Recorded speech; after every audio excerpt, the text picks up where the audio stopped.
The starship Horizon cut through the inky blackness of space, its sleek hull gleaming under the light of distant stars. Captain Sarah Chen stood on the bridge, her dark eyes fixed on the viewscreen before her. After months of travel, they had finally reached their destination, a planet that showed signs of intelligent life. "Status report," Sarah ordered, her voice calm but tinged with excitement.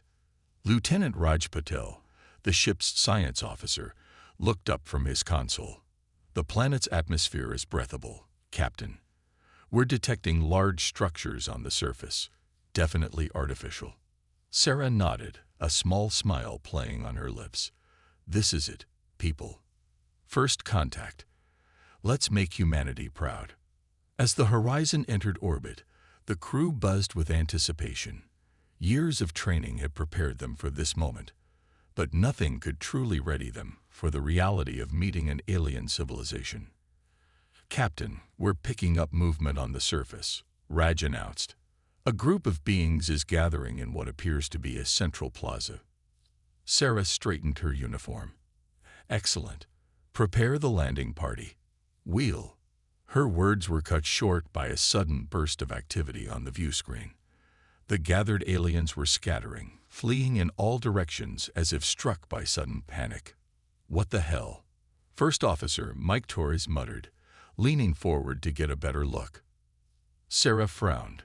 "Raj, what just happened?" The science officer shook his head, bewildered. "I'm not sure, Captain.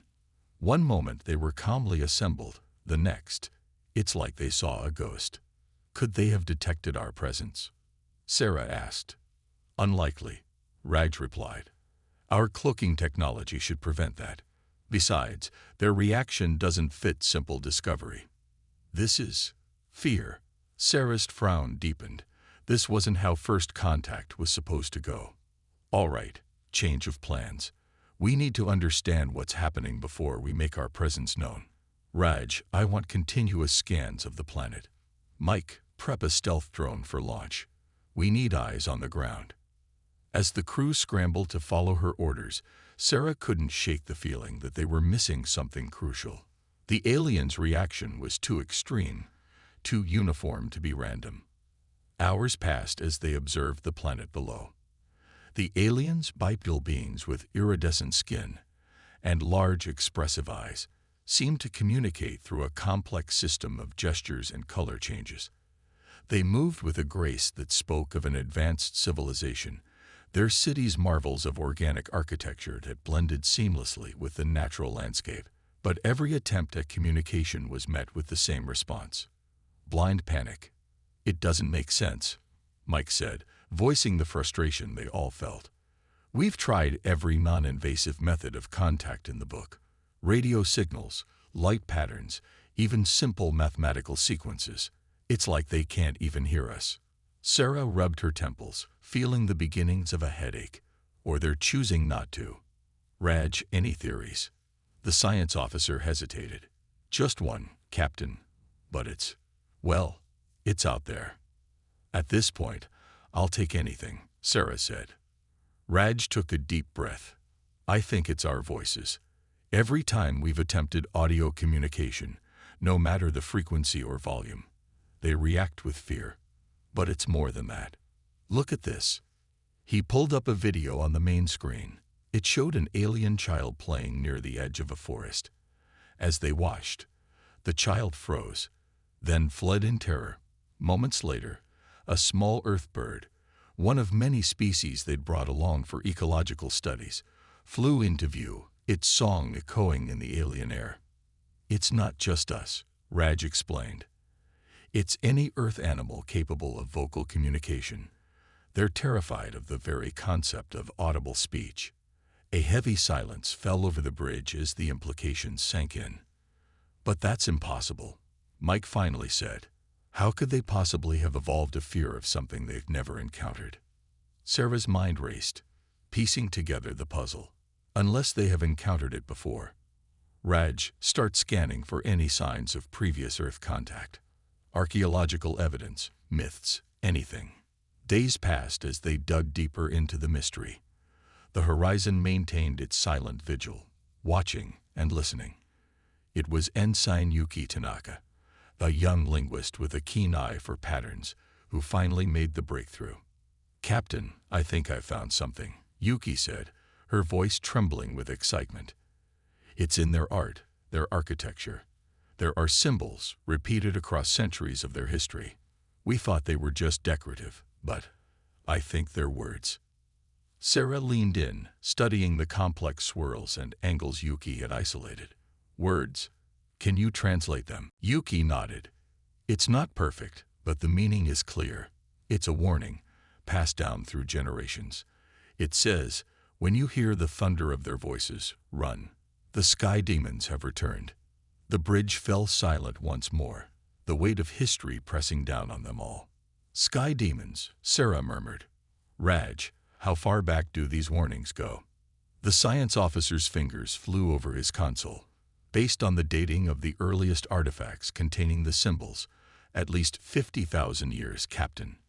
Mike let out a low whistle. "That's long before humanity achieved spaceflight. Hell, it's before we even developed agriculture." Sarah nodded, her mind grappling with the implications, which means whatever happened here, whatever made these beings so afraid of spoken language, it wasn't us. At least not the us we know. "Then who?" Mike asked. "I don't know," Sarah replied, her gaze fixed on the alien world below. "But I think it's time we found out. Our mission just changed, people. We're no longer here for first contact. We're here to uncover a mystery that could rewrite our understanding of human history and our place in the galaxy." As the Horizon prepared for a longer stay in orbit, its crew unaware of the ripples their presence was causing across the stars, Sarah couldn't shake the feeling that they were standing on the precipice of something monumental. The silence that had greeted them wasn't just the silence of an alien world. It was the silence of a galaxy holding its breath, waiting to see what humanity would do next. Little did they know, their actions in the coming days would not only unlock the secrets of the past, but shape the future of interstellar relations for millennia to come. The journey that had brought them across light years of space was only the beginning. The true voyage into the depths of forgotten history and the heart of galactic politics was just beginning. The Horizon hung in orbit, a silent sentinel above a world gripped by fear. Inside, the mood was tense as Captain Sarah Chen called her senior staff to an emergency meeting. "All right, people," Sarah began, her voice tight with controlled urgency. "We've stumbled onto something big here. Whatever happened 50,000 years ago, it's left a mark on this civilization, and potentially others. We need answers, and we need them fast." Raj cleared his throat. "Captain, I've been analyzing the long-range sensor data. The warning symbols Ensign Tanaka discovered. They're not unique to this planet. We're picking up similar patterns from at least a dozen nearby star systems." A collective gasp went through the room. Mike leaned forward, his brow furrowed. "Are you saying this fear of human speech is widespread?" "It's more than that," Yuki interjected, her eyes bright with a mix of excitement and apprehension. "I've been cross-referencing the symbols with our xenolinguistics database. These warnings, they're not just similar. They're identical, across multiple species, multiple planets." Sarah felt a chill run down her spine. "That's impossible. Unless they all encountered the same threat," Raj finished. "Captain, I think we're looking at evidence of a galaxy-wide conspiracy, one aimed at hiding the existence of an ancient human empire." The silence that followed was deafening. Sarah's mind raced, grappling with the implications. Humanity, a species that had only recently taken its first tentative steps into interstellar space, might have once ruled the galaxy. But how? Mike asked, voicing the question on everyone's minds. How could we have forgotten something like that? Before anyone could respond, an alarm blared through the ship. Lieutenant Commander Elena Rodriguez, head of security, burst into the room. "Captain, we've got a situation," Elena reported, her face grim. "We've detected a transmission from the planet's surface. It's in English." Sarah was on her feet in an instant. "English? That's not possible." Put it through. The room's holographic display flickered to life, revealing a grainy image of what appeared to be an underground bunker. A figure stepped into view, humanoid but clearly not of Earth origin. When it spoke, its voice was a harsh whisper that sent shivers through the crew. "Children of Earth," the alien hissed, "your return was foretold. The galaxy trembles once more. But know this, we are ready. The silence will not be broken again." The transmission cut off abruptly, leaving the room in stunned silence.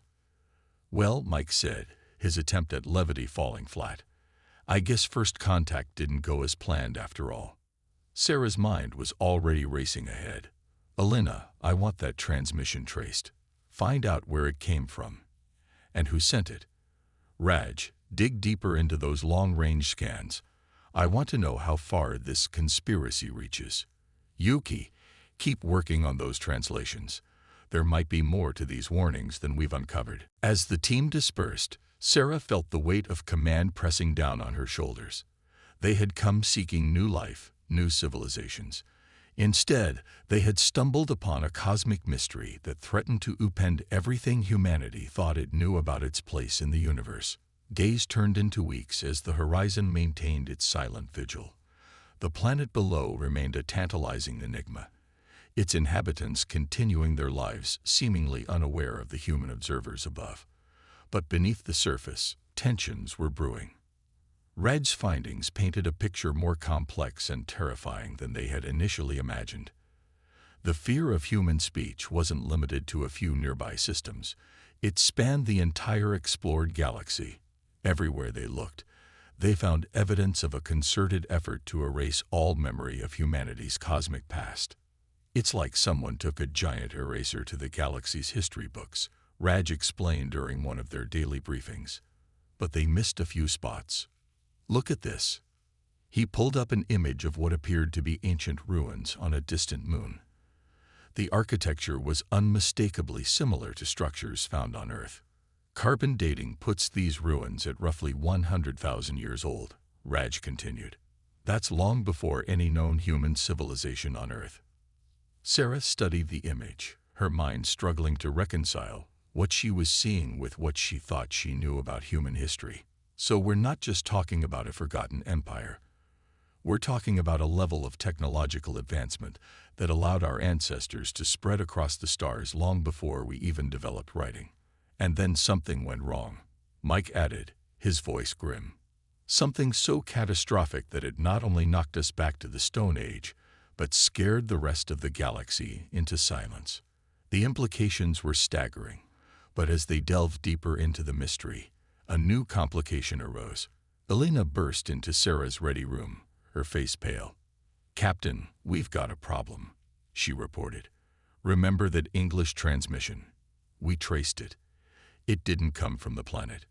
It came from a ship, a human ship." Sarah felt her blood run cold. "Another Earth vessel? Out here?" Elena shook her head. "Not exactly. The ship's design. It's like nothing we've ever seen. Advanced, alien almost. But the crew? They're human, or at least they look human. And they're broadcasting their presence across the sector." "They're what?" Sarah exclaimed, jumping to her feet. "Don't they realize what that could do?" But even as she asked the question, a horrible suspicion began to form in her mind. What if they did know? What if this rogue group of humans had discovered the truth about their species' past and decided to embrace it? The next few days were a whirlwind of activity as the horizon raced to intercept the mysterious human ship. They couldn't risk open communication, not with the entire sector on high alert for the sound of human voices. Instead, they relied on stealth and cunning, shadowing the rogue vessel as it blazed a trail of terror across the stars. It soon became clear that this group wasn't interested in peaceful contact. Wherever they went, panic followed. Entire planetary systems shut down at their approach, ancient defense systems rumbling to life after millennia of silence. "They're provoking a response," Sarah realized, watching as another alien fleet scrambled to intercept the rogue humans. "They want the galaxy to remember why it fears us." The situation was rapidly spiraling out of control. If they didn't act soon, the actions of this small group could plunge the entire galaxy into war, a war that humanity, still new to the cosmic stage, was woefully unprepared to fight. As the horizon closed in on their quarry, Sarah gathered her crew for one final briefing. The atmosphere was tense, each person acutely aware of the weight of the moment. "I won't lie to you," Sarah began, her voice steady despite the turmoil in her heart. "What we do in the next few hours could determine the fate of our species, and possibly the entire galaxy. We have to stop these rogue humans, show the galaxy that we're not the monsters they remember. But we have to do it without speaking a single word." She looked around the room, meeting the eyes of each crew member. In their faces, she saw fear, determination, and a fierce pride in who they were and what they represented. "We came out here to explore, to seek new life and new civilizations," Sarah continued. "Instead, we found our own forgotten past. But that past doesn't define us. What defines us is what we do now, in this moment. We have a chance to rewrite history, to show the galaxy what humanity truly stands for." As the crew dispersed to their stations, Sarah turned to the view screen, watching as the stars streaked by.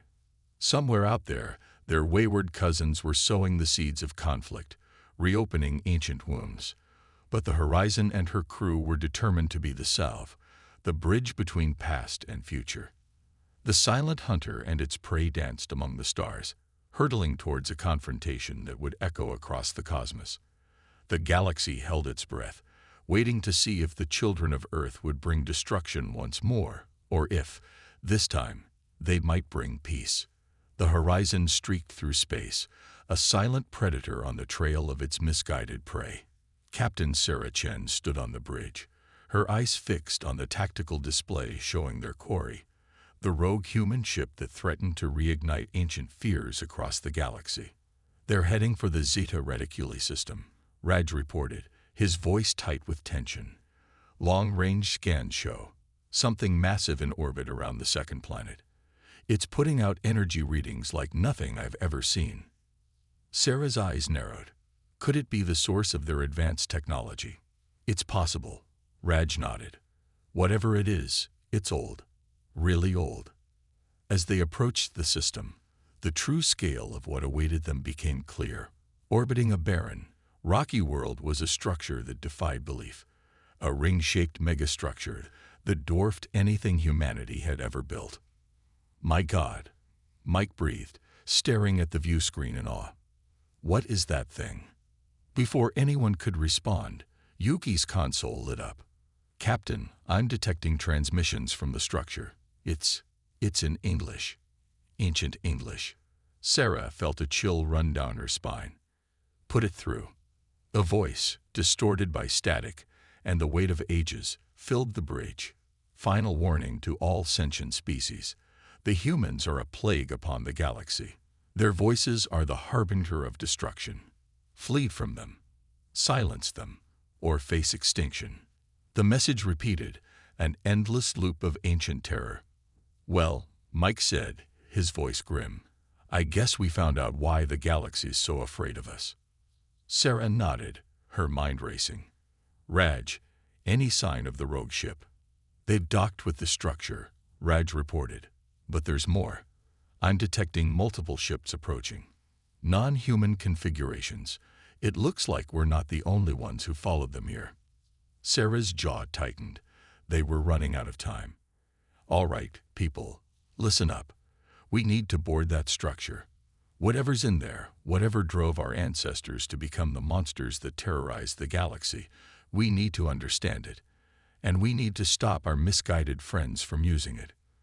The next few hours were a blur of activity as they prepared for the mission. Without the ability to use verbal communication, they had to rely on a complex system of hand signals and light patterns. It was cumbersome, but it was their only option if they wanted to avoid triggering the panic response in the alien ships now surrounding the ancient structure. As Sarah led her team through the airlock and into the megastructure, she couldn't shake the feeling that they were walking into the pages of a history book, one written in blood and terror. The interior of the structure was a maze of corridors and vast chambers, each more awe-inspiring than the last. The walls were covered in intricate designs that seemed to shift and move, telling the story of a civilization that had reached heights humanity could scarcely imagine. But it was a story with a dark ending. As they delved deeper, they found evidence of a terrible conflict. Scorch marks from weapons far beyond their understanding. Skeletal remains of beings both human and alien, locked in eternal combat. "What happened here?" Mike whispered, forgetting for a moment their vow of silence. Sarah shot him a warning look, but the damage was done. The walls themselves seemed to shudder at the sound of his voice, ancient systems humming to life. They pressed on, following the trail left by the rogue humans. With each step, more of humanity's forgotten history revealed itself. They had indeed ruled the stars, but not as benevolent explorers. The humans of the past had been conquerors, their voices weapons that could compel obedience or inflict unimaginable pain.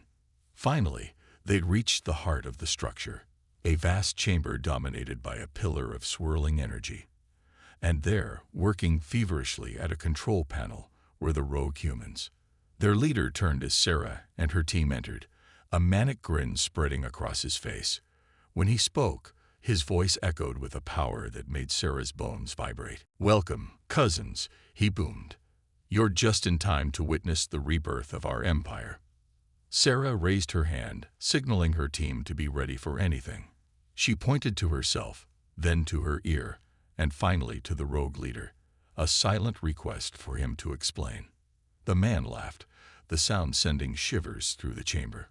"Oh, you want to know our plan? It's simple. This facility is the key to unlocking humanity's true potential, the power that made us gods among the stars. We're going to reclaim our birthright." He gestured to the swirling energy pillar. "This is the source of our ancestors' power. It amplifies our voices, turns them into weapons capable of subjugating entire species. With this, we'll remind the galaxy why they feared us. We'll take back what's ours." Sarah felt sick. This was the legacy of humanity. A species so drunk on power that it had terrorized an entire galaxy. She looked at her team, saw the same horror and revulsion reflected in their eyes. No, this wasn't who they were, not anymore. In that moment, Sarah made a decision that would alter the course of galactic history. She stepped forward, placed her hand on her chest, and shook her head firmly. A clear message. "No, we reject this." The rogue leader's face contorted with rage. "You fool, don't you understand what we could become?" But Sarah stood her ground. She pointed to her heart, then swept her arm out to encompass the chamber, the structure, the entire galaxy beyond. Another message. "This is not who we are. We are better than this."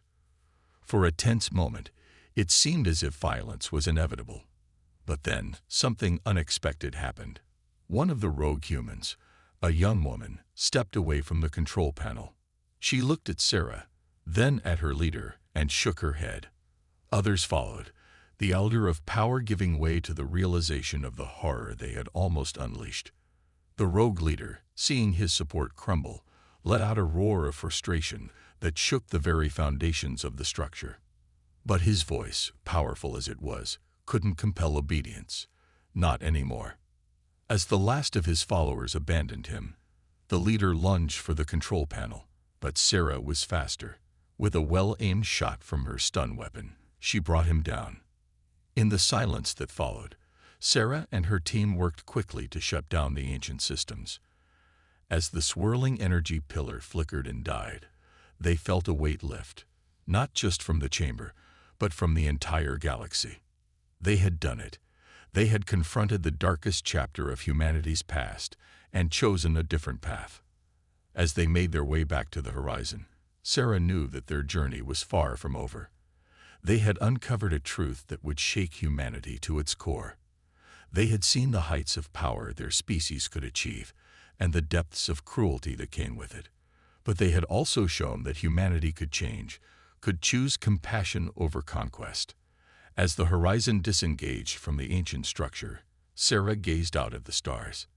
The galaxy was still out there, vast and full of wonders, and humanity, chastened by the revelation of its past, was ready to explore it, not with voices raised in domination, but with hands extended in friendship. The silence that had once been a barrier now became a canvas, waiting for humanity to paint a new future, one gesture, one act of kindness at a time. The Horizon's return to Earth was met with a mixture of awe and apprehension. The revelations about humanity's forgotten past sent shockwaves through every level of society. Governments scrambled to formulate responses, scientists pored over the data collected from the ancient structure, and the public grappled with the knowledge that their species had once been the terror of the galaxy. Captain Sarah Chen found herself at the center of a storm of debriefings, interviews, and strategy sessions. But through it all, one question kept surfacing. What now? "We can't undo the past," Sarah said during a high-level meeting with Earth's leaders. "But we can shape the future. We have a chance to reintroduce ourselves to the galaxy, not as conquerors, but as partners." Her words struck a chord, and soon a bold new initiative was launched. Operation Silent Hand, they called it. An ambitious plan to develop new forms of nonverbal communication and reach out to the alien species that still trembled at the sound of human voices. Sarah and the crew of the Horizon found themselves at the forefront of this effort. Yuki Tanaka, with her gift for languages, led a team in developing a sophisticated system of gestures that could convey complex ideas. Raj Patel worked on adapting human technology to interface with alien systems without triggering their defense mechanisms. Even Mike Torres, ever the pragmatist, threw himself into the task of training diplomats in the art of silent negotiation. Months passed as they prepared, the anticipation building.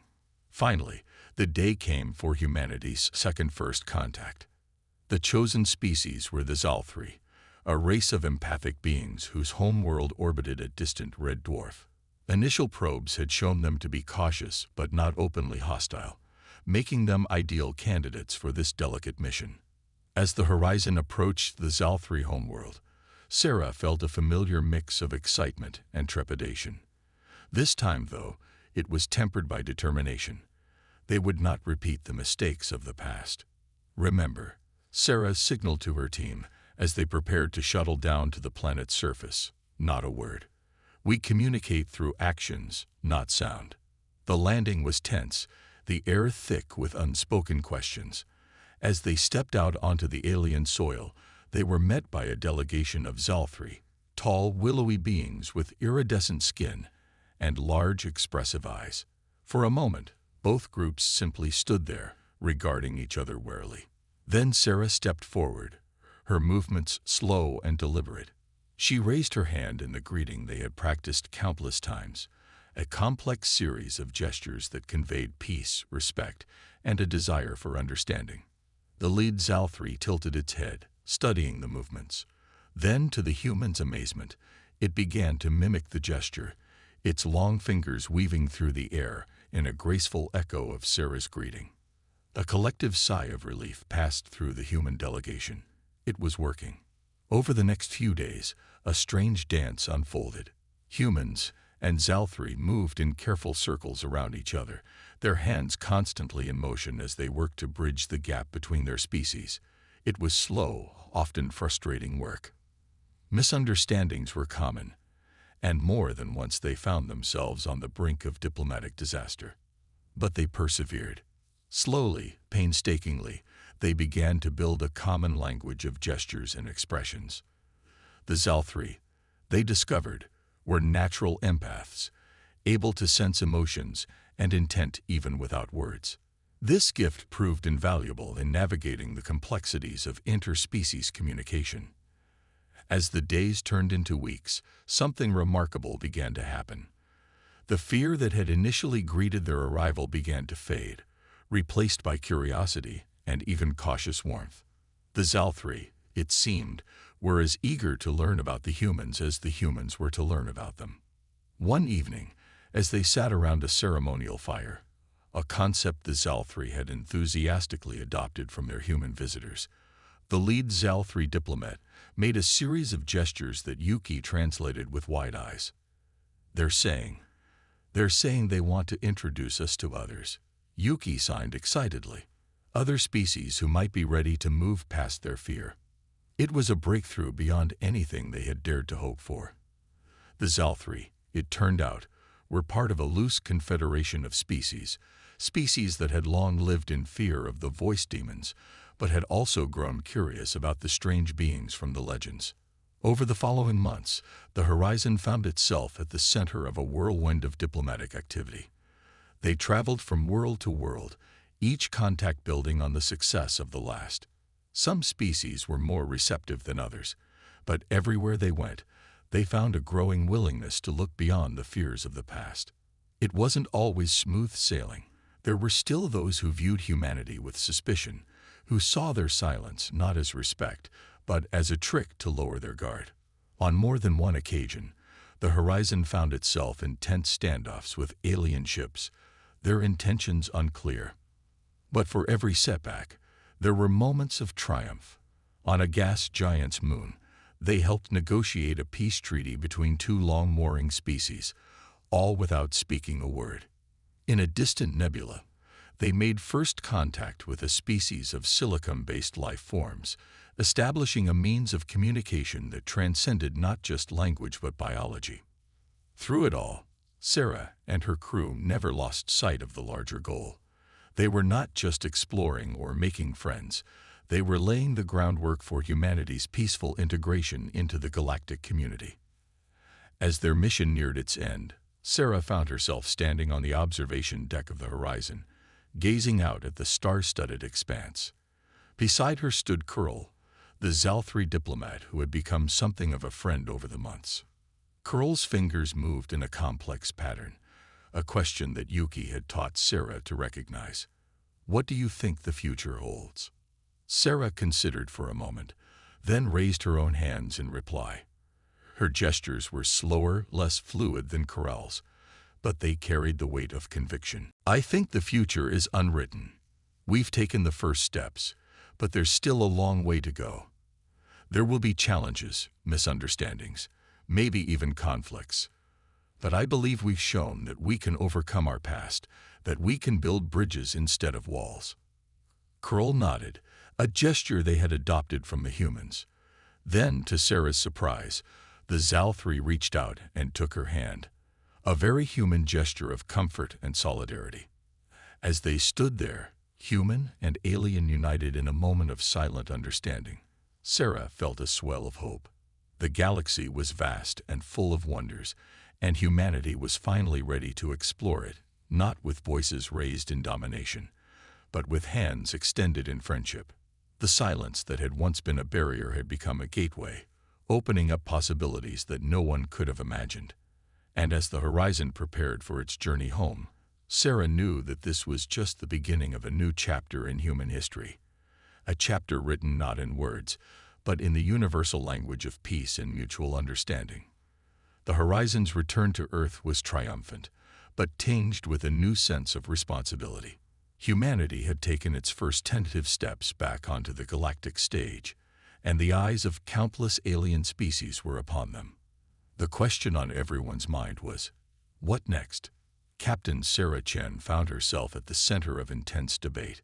Some advocated for rapid expansion, eager to reclaim humanity's place among the stars. Others urged caution, wary of reigniting old fears.